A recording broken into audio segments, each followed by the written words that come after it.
Hi there, Year 8. So this exercise is 9G gradient and intercept notes. Now, this exercise can be a bit easier than 9F. 9F is where all the conceptual thoughts are, but you still need to watch 9F first. Okay, so here again, in exercise 9F, I then said this general linear equation has two key components, M and C. The notes were that C represents the y-intercept, okay, and I showed you on Desmos what that looked like, and M is the gradient. I also snuck in the formula for the gradient, which was y2 minus y1 over x2 minus x1. Sometimes at Year 8 level, they only teach you rise over run, okay? But write that down if you haven't got that yet. And what is the gradient again? It tells you how steep a line is, and the y-intercept is where the line touches the y-axis. Okay?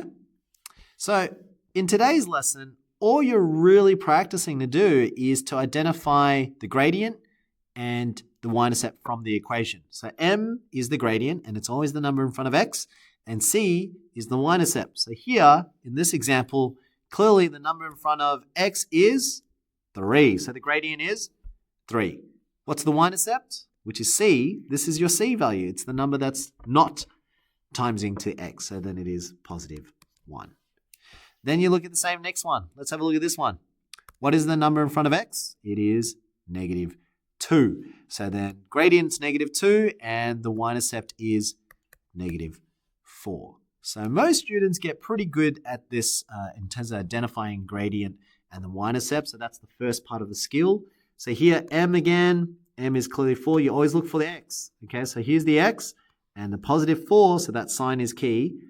That's a positive 4, and the other one is a negative 6. So negative 6 is your y-intercept, yet the number that's multiplying to x is positive 4. So be careful, because sometimes I give them this type of question, and a lot of people make them wrong, or get them wrong. Here's x. What are you multiplying to x? It's not just 9, it's negative 9. So the gradient's negative 9, and the y-intercept is clearly positive 7.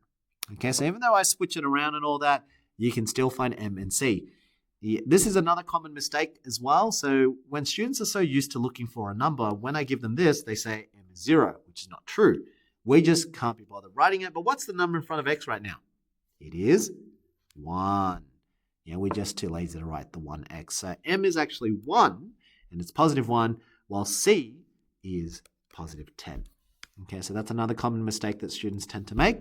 And then same thing with this one. When I give them this, they get panic, or they panic here. And then notice again, the number in front of x is always 1. So in this case, it's negative 1. So M is negative 1. And C, well, clearly there's nothing here. So hence it's 0. Okay, so I've given you 3 very common mistakes that students make. This one, and this one. Most students will get these ones right. Okay? All right. So the first skill in exercise 9G so far is pretty straightforward, is identifying gradient and the y-intercept. Okay, now, what makes it tricky is that when you do the next part of the exercise is to identify it through the graph, like what you did before in exercise 9F, but now you also have to identify the y-intercept. Now, the y-intercept is easy.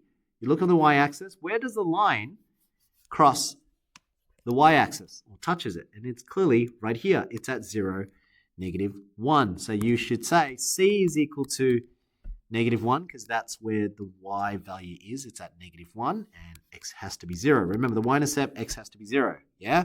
So I've got y-intercept is at negative 1. And then to find the gradient, do you remember how to find the gradient again? The rule was y2 minus y1 divided by x2 minus x1. Now you might be, if you haven't watched that video, then you might be a bit lost here, so I'm going to show you. You got 2 coordinates. You always got to find 2 coordinates. So here you got 1 point is at 1, 3. So you got 1, 3. The other point you've got is 0, negative 1. That's where it cuts. So that's where the line passes through those 2 points. Yeah? So then you write it down and you say, okay, well, it's 0, negative 1. So each one has an X and a Y. This one has an X and has a Y. So to tell the difference between the two, we label them. And you can label however you want. I can call this X1 and then Y1. x2, y2. Doesn't matter. You can swap it around if you want to. Doesn't matter. Now you stick to the formula. So y2, which one's y2? I labeled this to be y2. So it's negative 1 minus y1, which is this one. That's 3. And then x2, which is this one. That's 0. Take away x1, which is over here. That's 1. Put on your calculator, or you can do it by hand. Negative 1 take away 3. So negative 4. And then 0 take away 1 is negative 1. Negative 4 divided by negative 1, though, is positive 4. So the gradient m is equal to 4. And c equals negative 1. So that's just an extra step on top of what you did in exercise 9F. Can you see what I'm doing there? Same thing that you did in 9F, but you're just adding on an extra step to identify the y-intercept. Okay, so here, let's do it again. I've got 2 points. I've got 0, 4, and the other one is 2, 0. Label them. So this is an x, that's a y. That's an x, that's a y. And then you can label them. So x1, y1, x2, y2.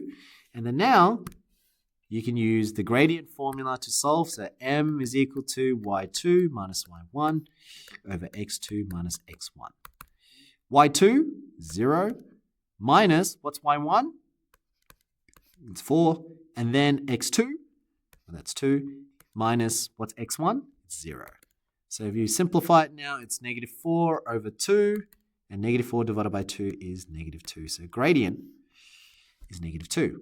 What are you missing? You need to find the y-intercept.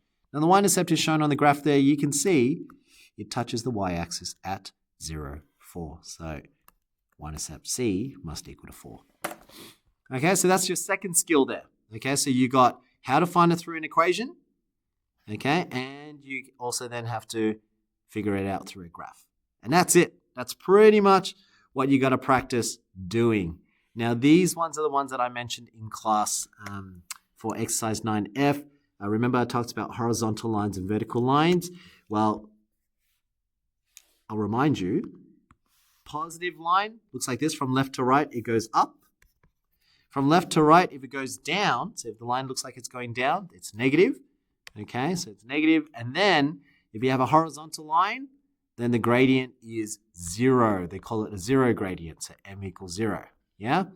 And then if you want a vertical line, this is the only one that's different. If you want a vertical line, then it is x equals to something. So I call it x equals a. All right, and this is called the undefined gradient. So when you have a vertical line, we call the gradient undefined. Now, notice I put these little equations here, y equals, y equals. What I'm trying to get you to write down here is that mx plus c, this is going to be a positive m because it's a positive gradient. Positive mx plus c. So what's an example of that? You have positive 3x plus 1, for example. Whereas in the negative gradient, that would be negative mx plus c. What's an example of that? You can have y equals 2 to have a negative gradient. It could be like negative 2x, plus 4. See how the gradient is negative? That's a negative 2, and this is a positive 3. So that's what will dictate the shape of the graph, okay, or the direction of it. And the next one, if you want a horizontal line, gradient has to be 0. So m is 0, x plus c. But notice that 0 times x is going to just be 0. It will just cancel out, wouldn't it? So because it cancels out to be 0, well then the equation ends up just being y equals a number. So for example, if you want to draw a horizontal line, you can write y equals 2, and it will draw a horizontal line and crosses through 2. Try it on Desmos if you don't believe me. Okay, so that's what the 0 gradient is telling you there. Okay, whereas over here, if you wanted a vertical line to cross through, say, negative 2, so let's say it goes down and you want it to cross on the x-axis at negative 2, because this is the y-axis, right?